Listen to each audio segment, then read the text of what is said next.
नमस्कार विद्यार्थी मित्र हो, मी प्राध्यापक ए टी शिंदे, समाजशास्त्र विभाग प्रमुख, इंदिरा गांधी महाविद्यालय शिडको नांदेड.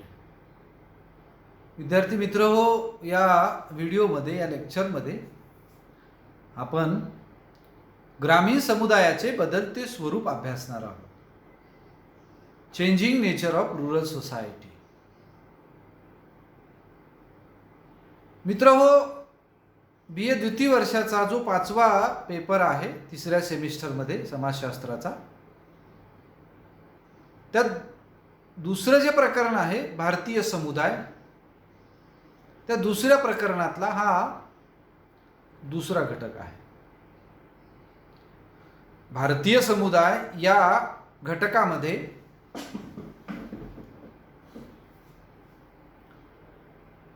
तीन समुदाय आपण अभ्यासतोय: आदिवासी समुदाय, ग्रामीण समुदाय आणि नागरी समुदाय.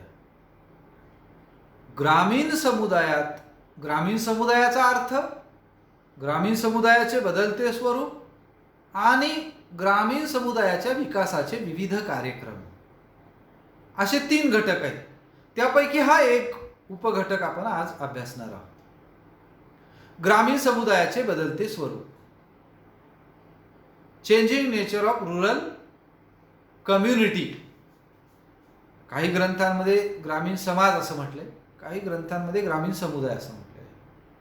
याच्या पूर्वी जेव्हा अभ्यासक्रम होता तेव्हा रूरल सोसायटी असा शब्द प्रयोग होता. आताच्या अभ्यासक्रमामध्ये रूरल कम्युनिटी असं टाकले. सोसायटी आणि कम्युनिटी डिफरन्स म्हणजे आपल्याला म्हणता येतं की कॉन्सेप्ट्स आहेत, त्यात सूक्ष्म भेद आहे. पण इथे मात्र आपण ग्रामीण समुदायाचं बदलतं स्वरूप याची चर्चा, याविषयीचा आपला हा संवाद राहणार आहे. एकंदरीत सूत्र या लेक्चरचं ग्रामीण समुदायाचे बदलते स्वरूप या अन्वयाने राहणार आहे. आपल्याला माहिती आहे, परिवर्तन हा निसर्गाचा नियम आहे. परिवर्तन अटळ असतं. इच्छा असो अथवा नसो, परिवर्तन होत असतं. निसर्गामध्ये सातत्यानं परिवर्तन होतं. तो सृष्टीचा नियम आहे. अगदी त्याच पद्धतीने समाजात देखील सातत्याने परिवर्तन होतं. कुणाची इच्छा असो अथवा नसो, सतत बदलत जातो समाज. सतत स्थित्यंतर होतात. आणि म्हणून निसर्ग जसा स्थिर नाही, तसा जगाच्या पाठीवरचा कोणताही समाज कायम स्थिर नाही.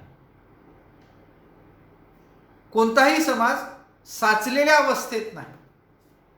आणि परिवर्तन हा सृष्टीचा ज्या पद्धतीने नियम आहे, त्याच पद्धतीने परिवर्तन हा समाजाचा देखील नियम आहे. या सर्व प्रक्रियेला कोणताही समाज अपवाद नाही. आधुनिक समाज नाही, परंपरागत नाही, पाश्चिमात्य नाही, प्राचीन, अर्वाचीन, कुठल्याही समाजाचं आपण उदाहरण घ्या, परिवर्तन हा त्या समाजामध्ये कमी अधिक प्रमाणात होतं. हा, गती कमी अधिक असू शकते. आणि म्हणून ग्रामीण समुदाय सुद्धा त्याला अपवाद नाही. आदिवासी समुदायात परिवर्तन घडून येत आहे. शहरी समाजात सुद्धा परिवर्तन घडून येत आहे. पाश्चिमात्य समाजात परिवर्तन आहे, पौर्वात्य समाजात परिवर्तन आहे. आदिवासी समाजाप्रमाणे ग्रामीण समाजात सुद्धा परिवर्तन सातत्याने घडून येताना दिसत आहे. ग्रामीण समाजाचं स्वरूप बदलण्यासाठी अनेक घटक कारणीभूत आहेत. परिवर्तन होत आहे, ग्रामीण समाज बदलतो आहे, खेडी बदलत आहे. ग्रामीण समुदायात चित्र पूर्वी जे होतं ते आज राहिलेलं नाही. समाजाच्या या प्रक्रियेमध्ये सातत्याने बदल होताना दिसत आहेत. समाजाची संरचना बदलते, समुदायाची संरचना बदलते. विशेषतः ग्रामीण समुदायामध्ये देखील परिवर्तन होत आहे, तो त्याला अपवाद नाही आहे. विशेषतः भारतीय ग्रामीण समुदाय हा जो ग्रामीण समुदायामध्ये बदल होतो आहे किंवा जे परिवर्तन घडून येत आहेत, त्यासाठी अनेक कारणीभूत आहेत.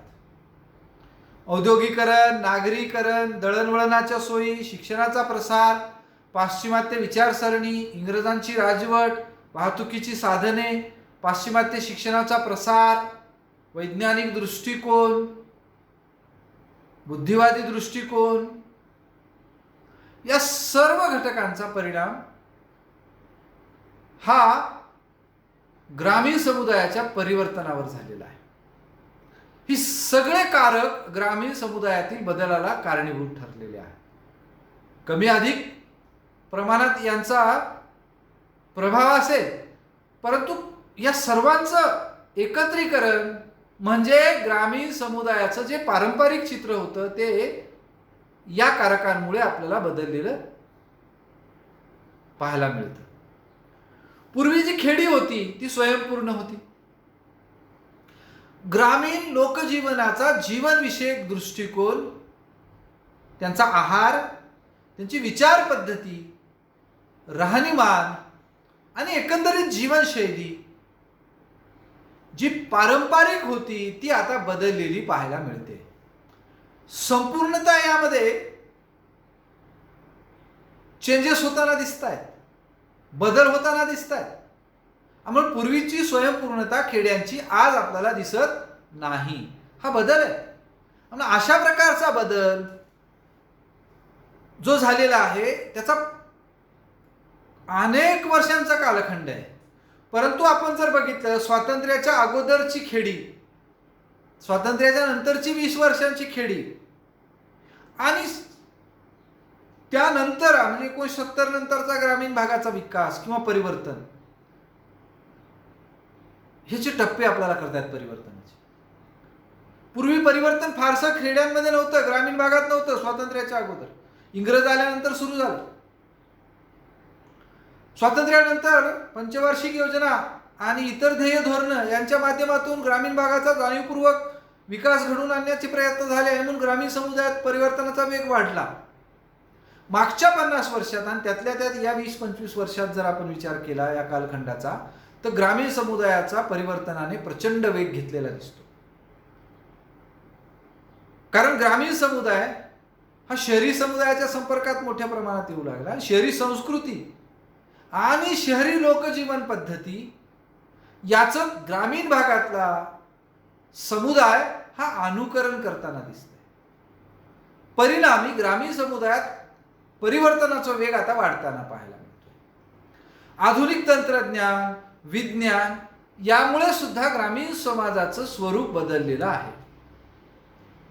एकंदरीत जर विचार केला आपण विद्यार्थी मित्र हो, तो ग्रामीण समुदायाचं हे बदलतं स्वरूप, जे अनेक घटक त्याला कारणीभूत आहे, त्याचा परिणाम होऊन जे बदललेला आहे, त्या सर्वांचा विचार आपल्याला वेगवेगळ्या पद्धतीने करता येतो. हे बदलतं स्वरूप अभ्यासताना संस्थात्मक पातळीवरचे बदल, परिवर्तन, तांत्रिक पातळीवरचे बदल किंवा परिवर्तन, सामाजिक सांस्कृतिक पातळीवरचे बदल, परिवर्तन, ग्रामीण समुदायाच्या आरोग्यविषयक पैलूचं परिवर्तन, अशा अनेक पैलूंच्या आधारे आपल्याला ग्रामीण समुदायात जे झालेलं बदल आहे, जे परिवर्तन आहे ते अभ्यासता येतं.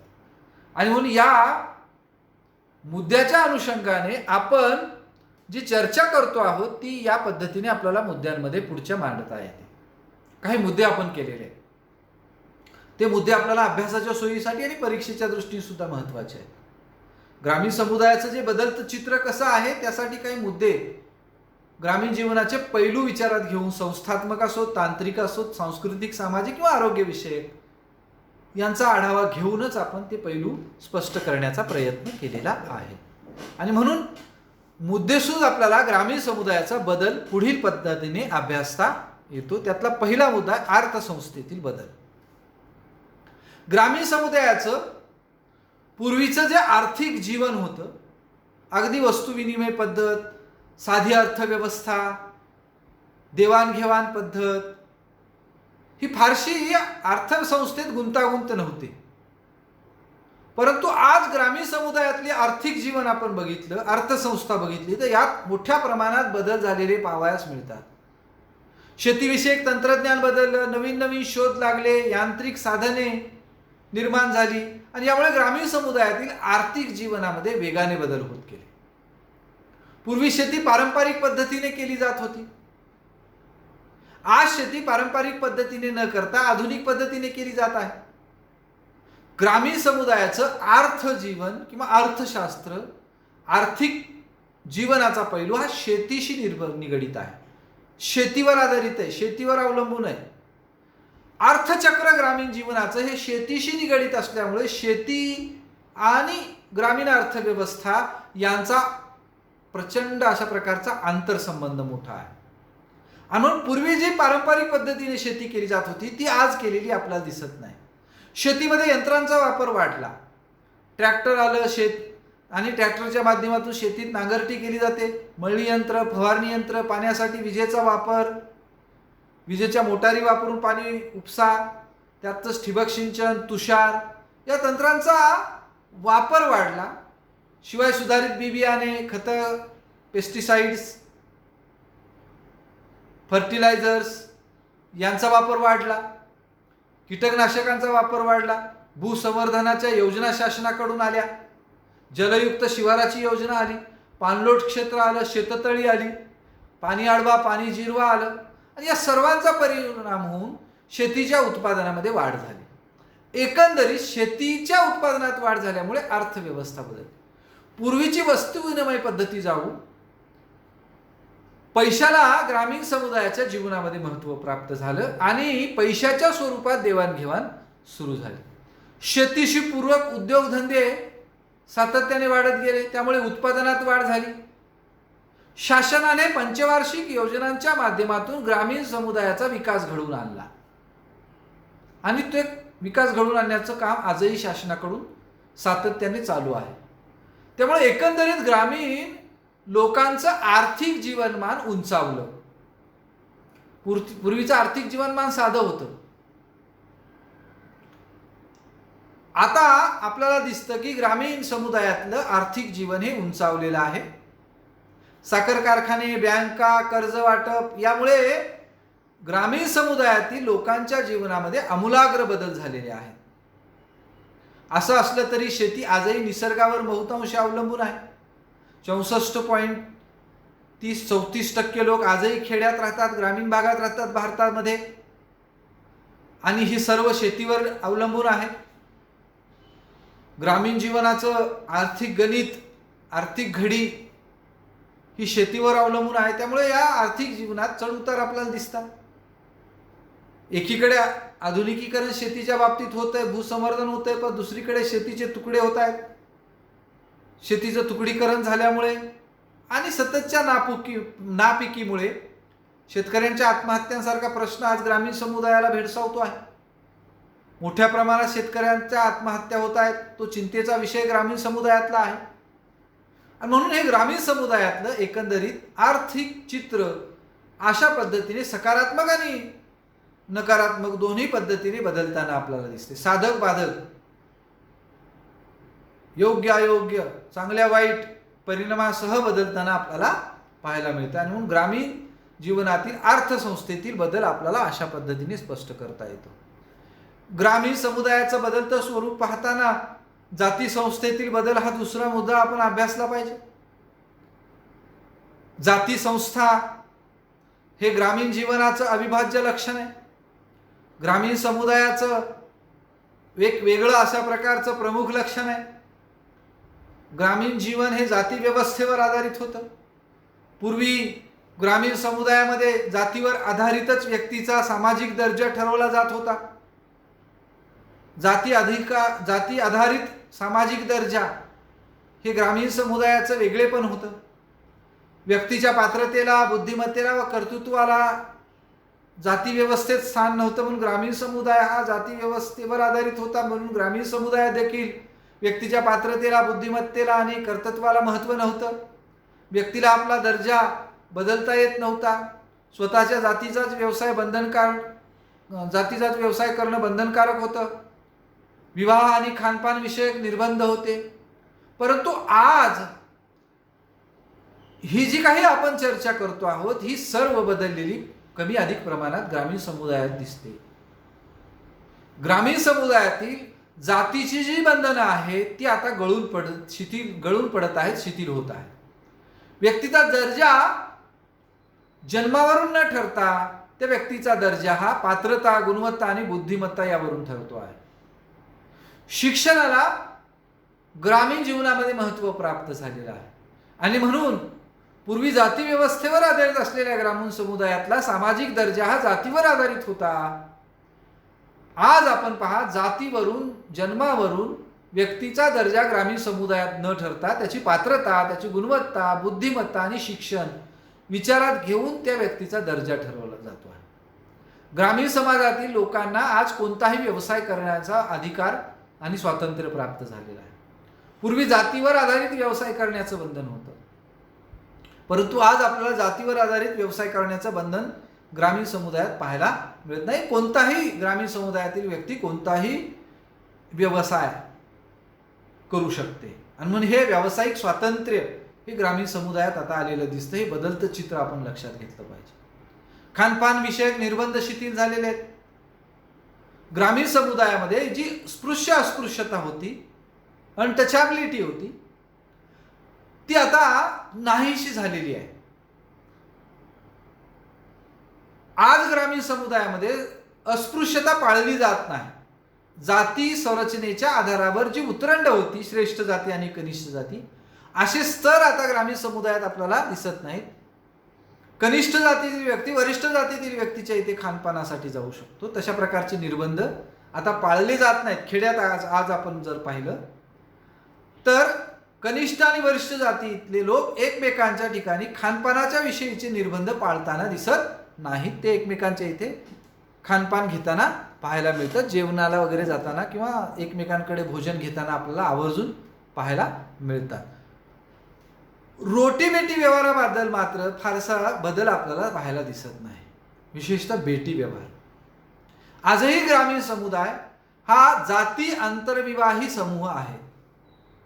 जाती आंतरविवाहाचे नियम ग्रामीण समुदायात पाळताना आपण पाहायला मिळतात.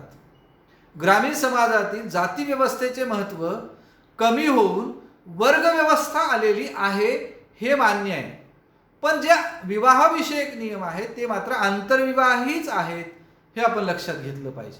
आणि म्हणून बेटी व्यवहार फारसा अनुलोम आणि प्रतिलोम होताना दिसत नाही.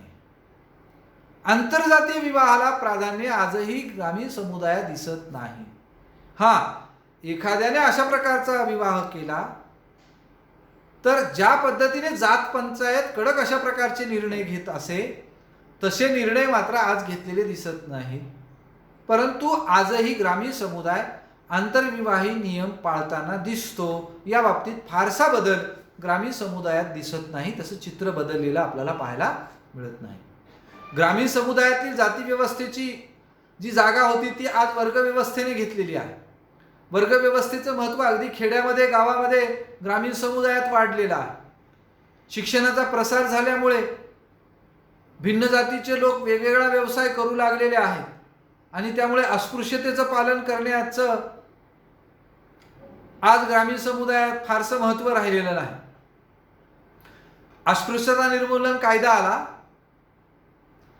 चळवळी झाल्या, जनजागृती झाली आणि त्याचा परिणाम असा झाला की ग्रामीण समुदायातली पूर्वीची अस्पृश्यता आज जवळपास नाहीशी झालेली आहे असं आपल्याला आवर्जून म्हणता येतं. त्यानंतर सांगता येतो तिसरा मुद्दा, कुटुंब संस्थेतील परिवर्तन. ग्रामीण समुदायाचं बदलतं स्वरूप स्पष्ट करताना कुटुंब संस्थेत ज्या मूलभूत स्वरूपाची रचनात्मक बदल झालेले आहेत ते आपल्याला अभ्यासावे लागतात. पारंपरिक ग्रामीण समुदायामध्ये पूर्वी संयुक्त कुटुंब पद्धती होती. संयुक्त कुटुंबात किमान 3-4 पिढ्यांचे सदस्य एकत्रित राहत असत. आज मात्र ग्रामीण समुदायातील हे संयुक्त कुटुंब पद्धतीचं चित्र बदललेलं आहे. संयुक्त कुटुंबाची जागा आता विभक्त कुटुंबाने घेतलेली आहे. विभक्त कुटुंब याला आपण केंद्र कुटुंब असं म्हणू. आधुनिक कुटुंब आपल्याला सुद्धा म्हणता येतं. इंग्रजीमध्ये न्यूक्लिअर फॅमिली असा आपण शब्द प्रयोग करूया. न्यूक्लिअर फॅमिली म्हटल्यानंतर आपल्याला निश्चितपणे सांगतो. या आधुनिक कुटुंबाचं, केंद्र कुटुंबाचं किंवा विभक्त कुटुंबाचं प्रमाण खेड्यामध्ये, ग्रामीण भागामध्ये दिवसेंदिवस वाढत आहे आणि संयुक्त कुटुंबाची जागा ही अशा प्रकारच्या आधुनिक कुटुंबाने म्हणजे विभक्त कुटुंबाने घेतलेली आहे. पूर्वी ग्रामीण समुदायातल्या कुटुंबामध्ये जो कुटुंब प्रमुख होता संयुक्त कुटुंबात, त्याची हुकमी सत्ता होती. ती हुकुमशाही आज खेड्यातल्या या आधुनिक कुटुंबात पाहायला मिळत नाही, ती कमी झालेली दिसते. पूर्वी जी संयुक्त कुटुंबामध्ये शिस्त होती, जो समतोल होता, तो आज ढासळत गेलेला दिसतो. संयुक्त कुटुंबात किमान 4-5 पिढ्यांचे सदस्य एकत्रित राहत असत. आज आपण पाहतो की पती पत्नी आणि त्यांची अविवाहित मुले असं आधुनिक कुटुंब आहे. आणि अशाच कुटुंबाचं प्रचलन आता खेड्यामध्ये मोठ्या प्रमाणात वाढलेलं आहे. व्यक्तीच्या गरजा वाढल्यामुळे शेतीवर अवलंबून राहणं आणि इतर ते व्यवसाय करू लागल्यामुळे, नोकरी धंदा करू लागल्यामुळे संयुक्त कुटुंबाच्या अनुषंगाने असलेलं महत्त्व कमी होत गेलं. एवढंच नाही, पूर्वीची संयुक्त कुटुंबातली कर्त्याची हुकुमशाही आणि शिस्त कमी होत गेली. पारंपरिक व्यावसायिक शिक्षणाच्या दृष्टीने असलेलं कुटुंबाचं महत्त्व कमी झालं. सामाजिक राजकीय दृष्ट्या असलेलं कुटुंबाचं महत्त्व कमी होत गेलेलं आहे. कुटुंबातील सामूहिक वृत्ती कमी होत जात आहे. आणि या सामूहिक वृत्तीच्या जागी व्यक्तिवादी विचारसरणीचा शिरकाव हा अगदी ग्रामीण समुदायातल्या विचारसरणी झालेला आपल्याला दिसतो. पूर्वी कुटुंबात वृद्ध व्यक्तीला विशिष्ट अधिकार होते, त्याच्या मताला प्राधान्य होतं, त्यांनी सांगितलेल्या गोष्टीचं आदेशाचं पालन केलं जात असे. आज मात्र वृद्धाच्या अधिकाराला, त्याच्या आदेशाला कोणी फारसं महत्त्व देताना दिसत नाही. अलीकडच्या काळात व्यक्तीच्या दृष्टीने कुटुंबाचं असलेलं महत्त्व देखील कमी होत आहे, कारण व्यक्तीला महत्त्व आलं, कुटुंबाला नाही. संयुक्त कुटुंबात व्यक्तीपेक्षा कुटुंबाला अधिक महत्त्व होतं. आधुनिक कुटुंबामध्ये कुटुंबापेक्षा व्यक्तीला अधिक महत्त्व आहे. हा दोन्हीतला मूलभूत बदल आहे आणि तो ग्रामीण समुदायात आता पाहायला मिळतोय. व्यक्तीच्या हितापुढे ग्रामीण समुदायातलं कुटुंबाचं हित हे दुय्यम ठरत आहे. एकंदरीत ग्रामीण समुदायातील कुटुंब संस्थेच्या रचनेत आणि कार्यात आमूलाग्र स्वरूपाचे बदल झालेले आहेत. हा तिसरा बदल आपल्याला स्पष्ट करता येतो. चौथा बदल सांगता येतो विवाह संस्थेतील बदल. पूर्वी ग्रामीण समुदायातील विवाह संस्थेचं स्वरूप आणि सद्य स्थितीतील ग्रामीण समुदायातील विवाह संस्थेचं स्वरूप यामध्ये सुद्धा विद्यार्थी मित्रो फार मोठा बदल झालेला आहे. पूर्वी ग्रामीण समुदायात बालविवाहाचे प्रचलन होतं. अगदी लहान वयामध्ये वधूवरांची लग्न लावली जायची, मुलामुलींची लग्न लावली जायची. ग्रामीण समुदायात बालविवाहाची प्रथा सर्वमान्य होती, प्रचलित होती. वयात येण्याच्या अगोदर अशा प्रकारचे विवाह लावले जायचे. अगदी लहानपणी पोटाला कुंकू लावण्याची परंपरा, प्रथा देखील रूढ होती. मूल जन्माला येण्यापूर्वीच त्याचा विवाह ठरवला जायचा. अगदी लहानपणी सुद्धा विवाह केले जायचे. त्याला चालता बोलता येत नाही अशा मुलामुलींचे विवाह लावले जायचे. म्हणून बालविवाहाची प्रथा होती. मुलगा आणि मुलगी वयात येण्यापूर्वी विवाह लावण्याची ही ग्रामीण समुदायामध्ये पद्धत रूढ होती, ज्याला आपण बालविवाह म्हणतो. परंतु 1955ला हिंदू विवाह कायदा पास झाला आणि बालविवाहामध्ये घट झाली. नुसत्या कायद्यामुळे झालं का? नाही. शिक्षणाचा प्रसार झाला, आधुनिक विचारसरणी आली, शिक्षण घेत असल्यामुळे नोकरी मिळेपर्यंत विवाहाचं वय वाढत गेलं आणि या सर्व अनेक घटकांचा परिणाम होऊन विवाहाचं वय वाढलं. ग्रामीण भागात सुद्धा अशा पद्धतीने बदल झालेले आहेत. वधूवर निवडीच्या स्वातंत्र्याबाबतीतही आपण विचार केला पाहिजे. पूर्वी ग्रामीण समुदायामध्ये वधू किंवा वराची निवड हे त्याचे वधू आणि वराचे माता पिता करत असत. कुटुंबातील वृद्ध व्यक्ती करत असत, प्रमुख व्यक्ती करतात, कुटुंबाचा कर्ता करत असत. परंतु अलीकडे वधूवर निवडीच्या बाबतीतलं स्वातंत्र्य आजही ग्रामीण समुदायात प्रचलन झालेलं पाहायला मिळतं. ग्रामीण समुदायातील मुली अगदी मुलाप्रमाणे शिक्षण घेत आहेत आणि त्याचा परिणाम असा झाला की विवाह ठरवताना मुलांचं मत जसं घेतलं जातं तसं आज ग्रामीण समुदायात मुलींच्या मताला सुद्धा प्राधान्य दिलं जात आहे. विवाह करत असताना, जोडीदार निवडत असताना मुला मुलींना दोघांच्याही मताला प्राधान्यच दिलं जात नाही, तर त्यांना अधिकाराने तशा प्रकारचं स्वातंत्र्य दिलं जातं. त्यांचं मत विचारात घेतलं जातं, नुसतं विचारात घेतलं जात नाही, त्याचा आदर केला जातो आणि विवाह ठरवताना त्याला महत्त्वपूर्ण अशा प्रकारचं मानलं जातं. अशा पद्धतीने विवाह संस्थेत बदल होत आहेत. एवढंच नाही, ग्रामीण समुदायात आंतरजातीय विवाहाची प्रथा प्रचलित नसली तरी देखील आंतरजातीय विवाह बहिष्कृत करण्याची जी पद्धत पूर्वी काटेकोरपणे पाळली जात होती ती आता हळूहळू शिथिल होते. मोठ्या प्रमाणात बदल निश्चितपणे यात झाला नाही, पण बदल होतोय, तो सकारात्मक आहे. भविष्यात याचे परिणाम अजून तीव्र होतील, हे बदल अजून गतीने वाढतील. याशिवाय ग्रामीण समुदायात जी विवाह करण्याची पूर्वीची परंपरागत पद्धत होती ती पद्धत शहरी समुदायातील विवाहाचा प्रभाव पडल्यामुळे बदललेली आहे. हुंडा, मानपान, प्रथा, परंपरा हे जपणे किंवा हे पाळणे जरी चालू असले तरी देखील नागरी समाजाचा प्रभाव झाल्याच्या कारणाने विवाह संस्थेत अनेक परिवर्तन घडत आहेत.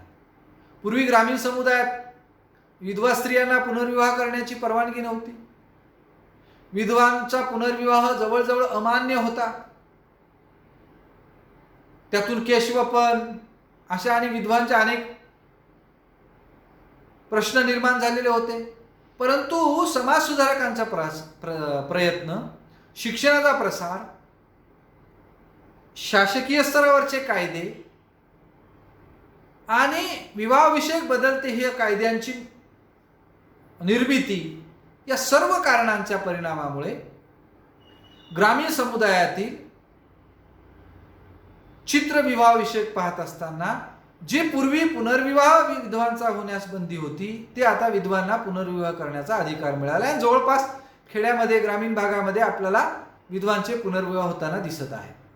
एकंदरीत जर विचार केला तर विवाहाचं वय, वधूवर निवडीच्या पद्धती, विवाहविषयक आंतरविवाहाचे नियम, त्यानंतर विवाहाच्या पद्धती, रीतिरिवाज, परंपरा, कायदे या आणि विधवा पुनर्विवाह या सर्व दृष्टीने ग्रामीण समुदायातील विवाहाविषयक बदलतं स्वरूप आता अशा पद्धतीने बदलताना आपल्याला पाहायला मिळतं. त्यानंतर पाचवा मुद्दा, धर्मसंस्थेतील बदल हा स्पष्ट करता येतो. ग्रामीण समुदायात धर्मविषयक बदल देखील होत आहेत. निसर्गातील सानिध्य आणि निसर्गावर अवलंबित्व हे ग्रामीण जीवनाचं महत्त्वपूर्ण लक्षण होतं. शेती हा प्रमुख व्यवसाय असल्यामुळे, निसर्गावर अवलंबून असलेला हा समाज असल्यामुळे, निसर्गाच्या सानिध्यात आणि कुशीत हा समाज राहत असल्यामुळे या समुदायावर धर्माचा पूर्वी जबरदस्त पगडा होता, प्रभाव होता. आजही धर्माचा प्रभाव आहे, परंतु औद्योगिकरण, नागरीकरण, शिक्षणाचा प्रसार यामुळे हा धर्माचा जो प्रभाव आहे तो आता कमी कमी होताना दिसत आहे. धर्मसंस्थेत ग्रामीण समुदायातल्या बदल होताना दिसत आहे. अंधविश्वास, रूढीप्रियता, कर्मकांड याचं जे पूर्वी ग्रामीण समुदायामध्ये प्राबल्य होतं ते आता प्राबल्य हळूहळू नष्ट होत आहे. व्यक्तीच्या जीवनामध्ये भौतिकवाद वाढत आहे. भौतिकवाद वाढल्यामुळे पूर्वीच्या परंपरा, प्रथा, धार्मिक श्रद्धा यांचा स्वाभाविकपणे प्रभाव कमी होत आहे. ग्रामीण व्यक्तींच्या जीवनात धर्म हा पूर्णतः नष्ट झालेला नाही, परंतु धर्माचं असलेलं जे कडक अशा प्रकारचं महत्त्व होतं ते हळूहळू कमी होत आहे. त्याचा परिणाम असा झाला की धार्मिक जीवनावर जे काही आपण सामाजिक निर्णयांच्या दृष्टीने विचार करतो त्या दृष्टीने धर्माचं असलेलं महत्त्व कमी होताना दिसत आहे. व्यक्तीच्या ठिकाणी धर्माचं महत्त्व कमी झाल्यामुळे ग्रामीण समुदायात उदासीनता, नैराश्य या समस्या व्यक्तींना भेडसावताना दिसत आहे. यातून या समुदायात नव्या समस्या निर्माण होत आहे. सामाजिक नियंत्रणाच्या दृष्टीने धर्माचं असलेलं महत्त्व शिथिल झालं. परिणाम त्याचा व्यक्तीच्या जीवनामध्ये नियंत्रणाची शिथिलता आल्याने नव्या समस्या उदयाला आल्या.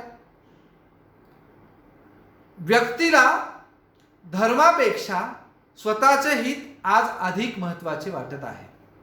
एखाद्या धर्माची जर व्यक्तीला तत्व पटत नसतील तर लोक सहज धर्मांतर करू लागलेले आहे. पूर्वी जे धार्मिक सण समारंभ होते, यात्रा होत्या, त्यांचं स्वरूप होतं, त्यांचं जे ग्रामीण समुदायातल्या व्यक्तीच्या जीवनात महत्त्व होतं, ते महत्त्व, ते स्वरूप, ती पद्धत, ती साजऱ्या करण्याविषयीचा उत्साह अलीकडे ग्रामीण समुदायातून झपाट्याने कमी होताना पाहायला मिळत आहे. लोक उत्सव आजही साजरे करतात, परंतु त्याची केवळ औपचारिकता ते पूर्ण करतात.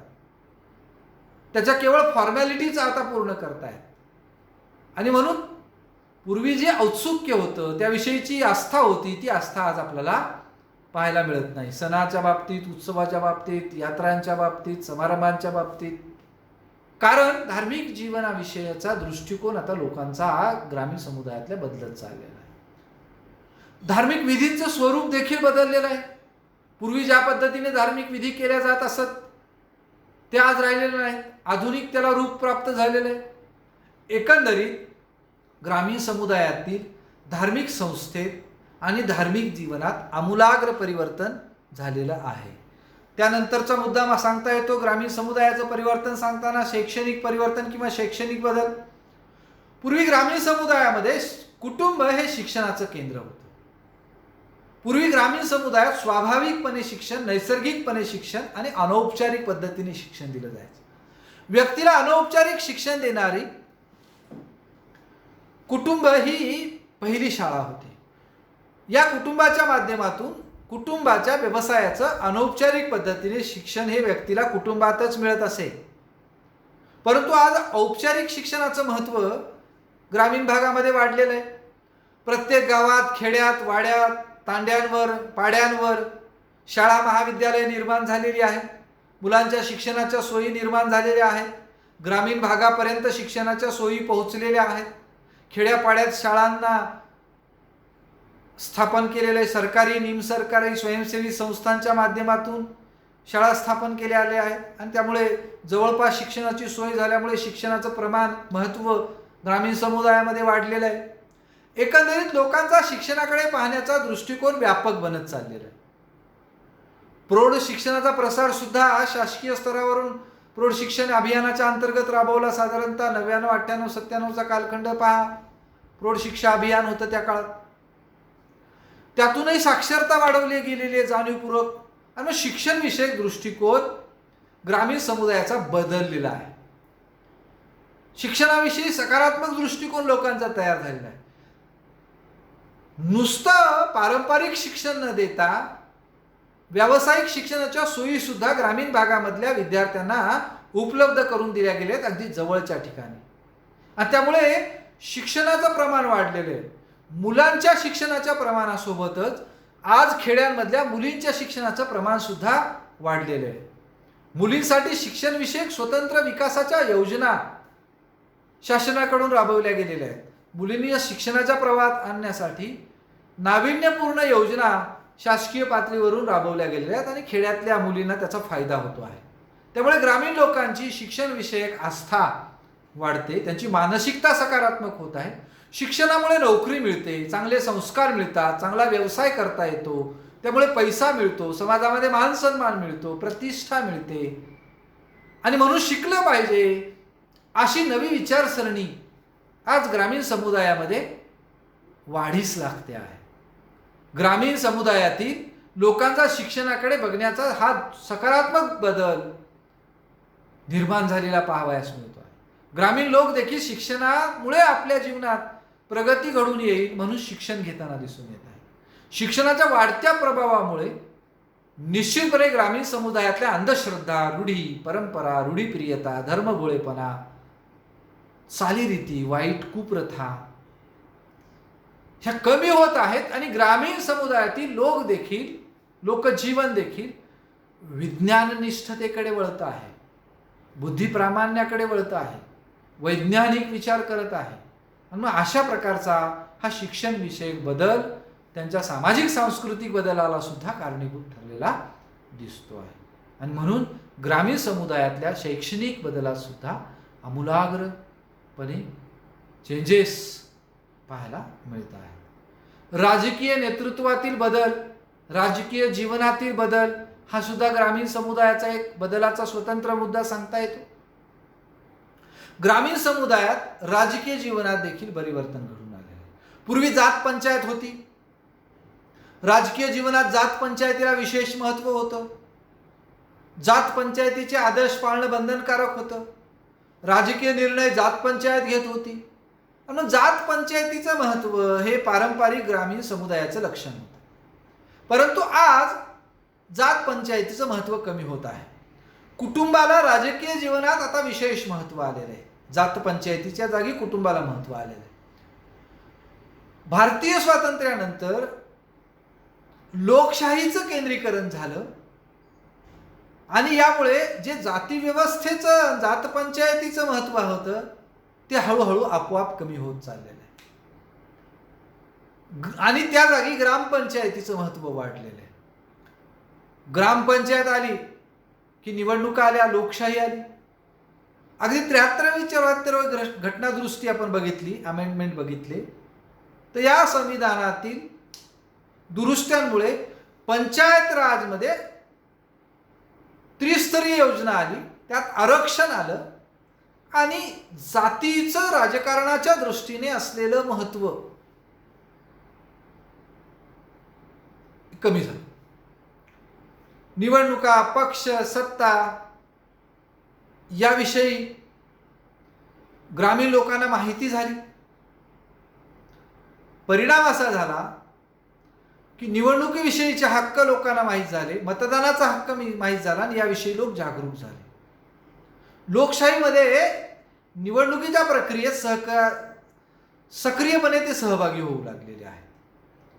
अगदी रिझर्वेशनमुळे कनिष्ठ समजलेल्या जाती व्यवस्थेतल्या लोकांना मतदान करण्याचा अधिकार प्राप्त झाला. नुसता मतदानाचा अधिकार प्राप्त झाला नाही, तर निवडणुकांना उभे राहण्याचा, सत्ता चालवण्याचा अधिकार प्राप्त झाला. आणि म्हणून जी पारंपरिक पदं होती ग्रामीण समुदायामध्ये, पोलीस पाटील, माली पाटील, कुलकर्णी, मुखिया, सरपंच, जात पंचायतचा प्रमुख, यांचं महत्त्व कमी झालं आणि जातीवर आधारित असलेली यंत्रणा कमी होऊन लोकशाही पद्धतीने राजकीय जीवनाचा बदलतं स्वरूप ग्रामीण समुदायात निर्माण झालं. स्त्री पुरुष यांच्यातील भेदभाव आज ग्रामीण भागात कमी झालेला आहे. तो भेदभाव न करता नवनेतृत्व आणि समान संधी याविषयी ग्रामीण समुदायात बदल घडत आहे. कुठल्याही जातीचा असो, धर्माचा असो, पंथाचा असो, त्याला निवडणूक लढवण्याचा अधिकार निर्माण झाला, तो लढवतो आहे. स्त्रिया देखील आता निवडणुकीत आरक्षणामुळे भाग घेत आहेत. त्या अगदी समर्थपणे ग्रामपंचायत चालवताना दिसत आहेत. अनेक स्त्रिया जो भूतोन भविष्यती गावाचा विकास झालेला आहे तसा विकास सुद्धा घडवून आणत आहे. म्हणून राजकीय नेतृत्वाच्या बाबतीत देखील मोठे बदल झालेले पाहायला मिळत आहेत. पूर्वी गावातलं राजकारण फक्त वरिष्ठ जातीतले आणि श्रीमंत लोक पाहत असत, तेच सक्रिय होते. कनिष्ठ जातीतल्या लोकांना फारसं राजकारणात महत्त्व नव्हतं. पण आरक्षण आलं. आरक्षणामुळे राजकारणामध्ये कनिष्ठ जातीतील लोकांना संधी मिळाली, ते सक्रिय झाले. अनेक राजकीय दृष्ट्या समस्तरावर कनिष्ठ जातीतील लोक आले. ग्रामीण समुदायाच्या सर्व जातींना राजकारण खुलं झालं. त्यांना राजकारणात भाग घेण्याची संधी प्राप्त झाली आणि त्यामुळे त्यांचा सामाजिक दर्जा उंचावला. लोकांचा त्यांच्याकडे बघण्याचा दृष्टिकोन बदलला. निवडणुकांमुळे ग्रामीण जीवनामध्ये खूप मोठी स्थित्यंतरं झाली. एकंदरीत हा सर्व बदल ग्रामीण समुदायातील राजकीय जीवनामध्ये आमूलाग्र पद्धतीने झालेला पाहायला मिळतो. त्यानंतर तांत्रिक बदल आपल्याला सांगता येतो. ग्रामीण समुदायातल्या तांत्रिक घटकामध्ये सुद्धा फार मोठे बदल झालेले आहेत. ग्रामीण समुदायात तंत्रज्ञानाचा वापर आता दिवसेंदिवस वाढतो आहे. शेतीविषयक तंत्रज्ञान वाढलं, कौटुंबिक तंत्रज्ञानात बदल झाला, सर्व वाहतुकीच्या तंत्रज्ञानाचा वापर झाला. सगळ्या जीवनाच्या क्षेत्रामध्ये ग्रामीण समुदायाच्या तंत्रज्ञानाने शिरकाव केला. त्याचं महत्त्व दिवसेंदिवस वाढत आहे. शेतीच्या क्षेत्रात तंत्रज्ञानाची साधनं आली, तांत्रिक साधनं आली आणि त्यामुळे शेतकरी प्रगतिशील शेती करू लागला. पारंपरिक शेती बंद झाली. पारंपरिक अवजाराने शेती करणं सोडून दिलं आणि नवीन यंत्रांचा तंत्रांचा वापर करून शेती करणं सुरुवात झाली.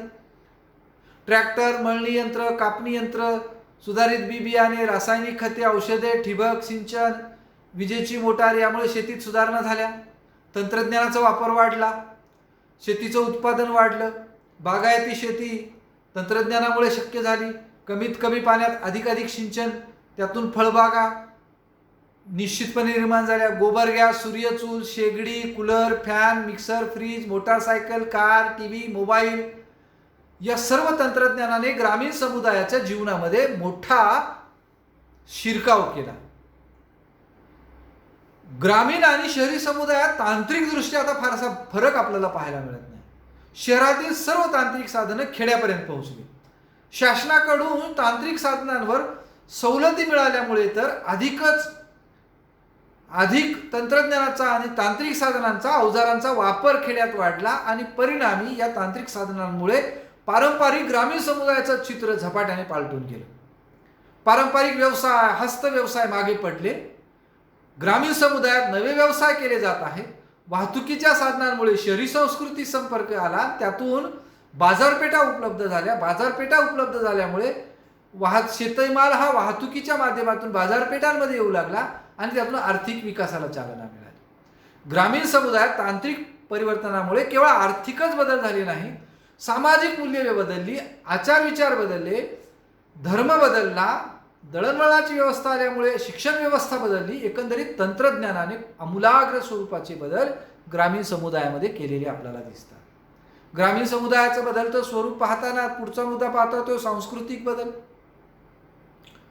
शिक्षणाचं वाढतं प्रमाण, औद्योगिकरण, तांत्रिक घटकातील बदल, तंत्रज्ञानाचा वापर या कारणांमुळे ग्रामीण समुदायातील एकजिन्सी जे स्वरूप होतं सांस्कृतिकदृष्ट्या, त्या एकजिन्सी स्वरूपात आता बदल झालेला दिसतो. ते एकजिन्सी स्वरूप आज राहिलेलं नाही.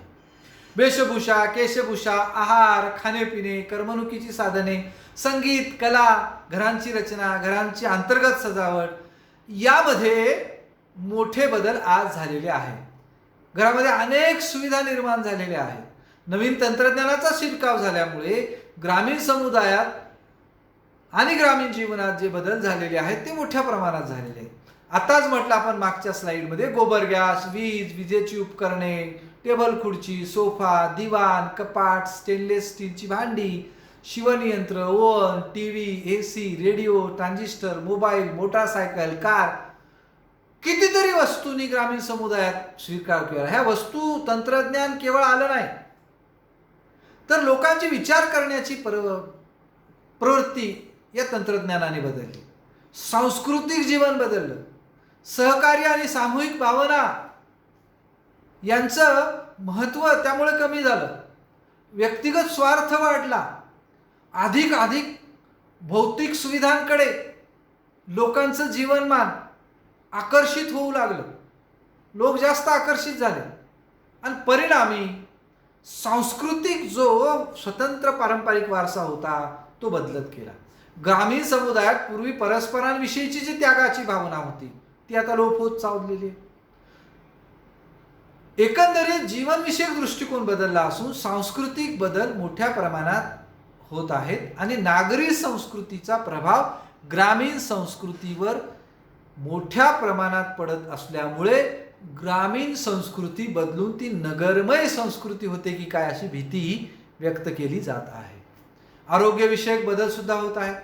नागरी संस्कृतीचा आणि शिक्षणाचा प्रभाव वाढल्यामुळे ग्रामीण समुदायातील आरोग्यविषयक जीवनशैली देखील परिवर्तित होत आहे. ग्रामीण समुदायाचा जीवनविषयक दृष्टिकोन, जीवनशैली बदलली आहे. वैज्ञानिक दृष्टिकोनाचा प्रभाव ग्रामीण समुदायावर पडत असल्यामुळे अंधश्रद्धा कमी होत आहेत. ग्रामीण समुदायातील लोक दवाखाना, औषधोपचार आणि शस्त्रक्रियांचा वापर करून आरोग्याची काळजी घेऊ लागली आहे. मांत्रिक, गंडेदोरे, बळी देणे, नवस सायास यासारख्या कुप्रथा आजार घालवण्यासाठी न वापरता औषधांचा वापर केला जात आहे. ग्रामीण समुदायातील लोक आरोग्याच्या बाबतीत जागरूक झालेले आहेत. असाध्य रोग दूर करण्यासाठी शहरातील वैद्यकीय सुविधांचा उपयोग करून घेत आहेत. स्त्रियांच्या आरोग्यासाठी सुद्धा ग्रामीण भागामध्ये आता जागरूकता निर्माण झाली. शासकीय योजना त्याच्यासाठी कारणीभूत आहेत, पण लोकांची सुद्धा मानसिकता स्त्रियांच्या आरोग्याकडे पाहण्याची बदललेली आहे. ग्रामीण समुदायातील लोक कुटुंब नियोजन करत आहेत. एकंदरीत छोट्या कुटुंबाकडे ग्रामीण समुदायाचा कल वाढलेला आहे. 2च मुले पुरे, मुलं असोत किंवा मुली असोत, 2 पुरे अशी मानसिकता आता खेड्यामध्ये सुद्धा रुजू झालेली वाढत आहे. आरोग्यविषयक सुखसुविधांचा, वैद्यकीय सुखसुविधांचा लाभ घेऊन आपले आरोग्यमान चांगले ठेवण्याचा प्रयत्न ग्रामीण लोक करू लागलेले आहेत. आणि हेच ग्रामीण लोकांचा आरोग्यविषयक बदलाचं स्वरूप आहे असं आपल्याला म्हणता येईल. ग्रामीण समुदायाचं बदलतं स्वरूप पाहताना पुढचा मुद्दा करमणुकीच्या साधनातील बदल सांगता येतो. पारंपरिक ग्रामीण समुदायात कुटुंब हे मनोरंजनाचं केंद्र होतं. भजन, कीर्तन, भारूड, गोंधळ, सण उत्सव, यात्रा ही मनोरंजनाची साधनं होती. या साधनांना ग्रामीण समुदायात पूर्वी महत्त्व होतं, परंतु आज त्यांचं महत्त्व कमी होत आहे. ग्रामीण समुदायातील कुटुंबाचं मनोरंजनाचं असलेलं महत्त्व कमी झालं. कुटुंब हे मनोरंजनाचं केंद्र होतं, ते आता बदललं आणि ग्रामीण जीवन मनोरंजनाच्या दृष्टीने झपाट्याने बदललं. ट्रान्झिस्टर, रेडिओ, दूरदर्शन, संगणक, टॉकीज, सिनेमागृह, मोबाईल, इंटरनेट, वेगवेगळे ॲप या माध्यमातून ग्रामीण जीवनामध्ये मनोरंजनाची रेलचेल निर्माण झाली. या सर्व वस्तूंनी ग्रामीण मनोरंजनाच्या क्षेत्रामध्ये शिरकाव केला आणि मग जुन्या ग्रामीण मनोरंजनाच्या साधनांची जागा सिनेमा, नाटक, टीव्ही, रेडिओ, दूरदर्शन चॅनल्स यांनी घेतली. लोकगीते, पोवाडे, प्रवचन, कथांचे सामुदायिक वाचन यांचा जो पूर्वी ग्रामीण समुदायावर प्रभाव होता तो आता हळूहळू लोप होत चाललेला आहे, कमी होत चाललेला आहे. गळ्यात ट्रान्झिस्टर अडवलेला, खिशात मोबाईल घेतलेला, हातात हँडसेट घेऊन सातत्याने वेगवेगळ्या ॲपच्या माध्यमातून गाणी ऐकत, व्हिडिओ पाहत करमणूक करणारा ग्रामीण शेतकरी, ग्रामीण माणूस, ग्रामीण व्यक्ती आता मोठ्या प्रमाणात आपल्याला दिसू लागलेला आहे. एकंदरीत नागरी संस्कृतीचा आणि तंत्रज्ञानाचा प्रभाव पडल्यामुळे ग्रामीण समुदायाच्या करमणुकीच्या दृष्टीने कुटुंबाचं जे महत्त्व होतं ते कमी झालं आणि करमणुकीची ही संस्था, कुटुंब संस्था ही बदलली आणि त्याच्या जागी ग्रामीण समुदायामध्ये नव्या संरचनात्मक बदलांनी जागा घेतली असं आपल्याला या मुद्द्याचं विश्लेषण करताना सांगता येतं. स्त्रियांच्या दर्जात बदल झाला आणि म्हणून ग्रामीण समुदायातील बदलतं स्वरूप पाहताना स्त्रियांच्या दर्जातील बदल हा मुद्दा देखील आवर्जून आपल्याला मांडला पाहिजे, उल्लेख केला पाहिजे. पूर्वी ग्रामीण समुदायातील स्त्रियांचा दर्जा अत्यंत कनिष्ठ होता, दुय्यम होता, त्यांची स्थिती दयनीय होती, त्यांना कुठल्याही प्रकारचे अधिकार नव्हते, अगदी दुय्यम स्वरूपाची मर्यादित अशा प्रकारची जीवनशैली होती. इतकंच नाही, आपण नेहमी म्हणतो चूल आणि मूल एवढंच मर्यादित तिचं कार्यक्षेत्र होतं. चूल आणि मूल, रांधीवाडा उष्टी काढा, अशा पद्धतीने स्त्रियांचं जग होतं. अंधकारमय जग होतं असं म्हटलं तरी ते अतिशयोक्ती ठरणार नाही. कुठल्याच प्रकारचं स्वातंत्र्य नव्हतं, शिक्षण नव्हतं आणि मर्यादित अशा प्रकारचं जीवन स्त्रियांच्या वाट्याला खेड्यातल्या आलेलं आपल्याला पाहायला. स्त्रियांना पूर्वी शिक्षण दिलं जात नव्हतं. यात भर म्हणून बहुपतित्वाची प्रथा होती, पुनर्विवाहावर बंदी होती आणि या सर्व कारणांमुळे स्त्रियांची अत्यंत वाईट परिस्थिती ग्रामीण समुदायात पूर्वी होती. परंतु आज स्त्रियांचं हे चित्र काही प्रमाणात का असेना बदललेलं आहे, बऱ्याच प्रमाणात बदललेलं आहे. कारण स्त्रिया शिक्षण घेत आहेत, ग्रामीण स्त्रिया व्यवसायात करत आहेत, नोकरी करत आहेत आणि या क्षेत्रामध्ये आपलं स्थान निर्माण करीत असल्यामुळे साहजिकच त्यांच्याकडे बघण्याचा ग्रामीण समुदायातील लोकांचा दृष्टिकोन बदलत आहेत. मुली शिकत आहेत, स्त्रियांना शिक्षण दिलं जाते, नोकरी करू लागलेल्या आहेत. खेड्यापाड्यांमध्ये आता वेगवेगळ्या कर्मचारी आणि अधिकारी आपल्याला महिला असलेल्या दिसत आहेत. पोलीस असोत, अंगणवाडीताई असो, शिक्षिका असो, आरोग्य सेविका असो, डॉक्टर्स असो, इंजिनियर्स असो, विविध पदावरच्या स्थानिक स्वराज्य संस्थातल्या स्त्रिया असोत, अगदी बेनारमधल्या स्त्रिया, काम करणाऱ्या कर्मचारी स्त्रिया असोत, ह्या स्त्रिया आता ग्रामीण भागात येऊ जाऊ लागल्या, तलाठी, ग्रामसेवक वगैरे. आणि म्हणून स्त्रिया नोकरी व्यवसाय करू लागल्यामुळे साहजिकच स्त्रियांकडे पाहण्याचा दृष्टिकोन आता ग्रामीण भागातल्या लोकांचा बदललेला दिसतोय. मानवी जीवनाच्या सर्व क्षेत्रात आता ग्रामीण स्त्रिया ह्या भाग घेऊ लागलेल्या आहेत. अगदी एअर होस्टेस असेल, त्यांचं शिक्षण घेत आहेत. अंतराळात मुली आहेत. अर्थकारण, राजकारण, शिक्षण, मीडिया,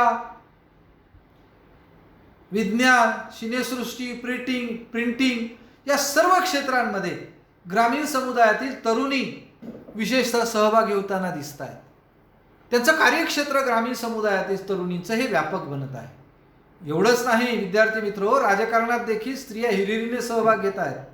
आधुनिक समाजामध्ये स्त्रियांचा हा सामाजिक दर्जा ग्रामीण समुदायात देखील उंचावलेला दिसतो. एकंदरीत ग्रामीण समुदायातील स्त्रियांकडे पाहण्याचा दृष्टिकोन बदलत जाऊन स्त्रियांच्या हक्काची जाणीव असलेला समुदाय अलीकडे ग्रामीण समुदाय निर्माण होतो आहे. आणि अशा पद्धतीने स्त्रियांच्या दर्जात सुद्धा बदल झालेला आहे. अशा पद्धतीने ग्रामीण समुदायातील बदल आपल्याला विविध मुद्द्यांच्या आधारे स्पष्ट करता येतो.